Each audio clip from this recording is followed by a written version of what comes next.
அனைத்திந்திய புரட்சி தலைவர் மக்கள் முன்னேற்ற கழகத்தின் கழக ஆதரவு பெற்ற வேட்பாளர் அன்பு ரமேஷ் தனது வாக்கை செலுத்தியிருக்கிறார்.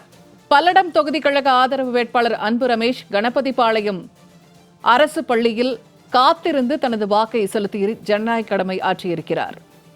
கழக ஆதரவு வேட்பாளர் அன்பு ரமேஷ் தனது வாக்கை செலுத்தி ஜனநாயக கடமை ஆற்றியிருக்கிறார். பல்லடம் தொகுதி கழக ஆதரவு வேட்பாளர் அன்பு ரமேஷ் தனது வாக்கை செலுத்தி ஜனநாயக கடமை ஆற்றியிருக்கிறார். கணபதிபாளையம் அரசு மேல்நிலைப் பள்ளியில் காத்திருந்து தனது வாக்கை செலுத்தினார். கூடுதல் தகவல்களை தருகிறார் செய்தியாளர் விஜயன். இப்ப கழக ஆதரவு வேட்பாளர் அன்பு ரமேஷ் தனது வாக்கை செலுத்தி இருக்கிறார். இது குறித்தான கூடுதல் விவரங்கள் என்ன? வணக்கம் பூர்ணிமா.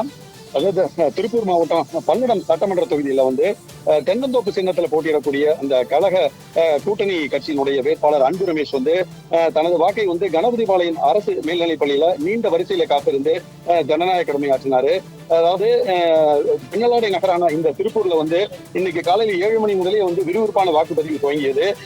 இந்த 8 சட்டமன்ற தொகுதிகள் அடங்கிய இந்த திருப்பூர் மாவட்டத்துல 2822 வாக்குச்சாவடிகள் அமைக்கப்பட்டு மொத்தம் 19,83,882 வாக்காளர்கள் இன்னைக்கு தேர்தல் வாக்களிக்க இருக்காங்க.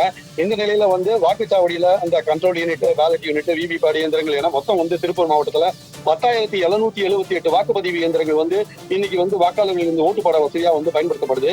இந்த திருப்பூர் மாவட்டத்தில் இருக்கக்கூடிய இன்னைக்கு அந்த 8 சட்டமன்ற தொகுதிகளில் அனைத்து இந்திய புரட்சி தலைவர் மக்கள் முன்னேற்ற கழக கூட்டணி கட்சியான இந்த அகில இந்திய ஃபார்வர்ட் பிளாக் கட்சியை உட்பட மொத்தம் 116 வேட்பாளர்கள் இன்னைக்கு களத்தில் இருக்காங்க. மாவட்டத்துல கிட்டத்தட்ட 129 பதற்றமான வாக்குச்சாவடிகள் கண்டறியப்பட்டு இங்க கூடுதலா பாதுகாப்பு பணிக்கு போலீசார் பணியமர்த்தப்பட்டிருக்காங்க. கிட்டத்தட்ட 2000க்கும் மேற்பட்ட போலீசார் துணை ராணுவ படையினரோடு பாதுகாப்பு பணியில் ஈடுபட்டு வராங்க.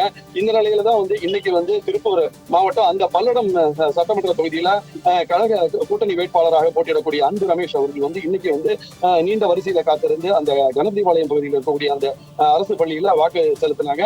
இன்னைக்கு இதுவரைக்கும் கிட்டத்தட்ட 44% வரைக்கும் 11 மணி வரை நிலவரப்படி வாக்குகள் பதிவாயிருக்கு.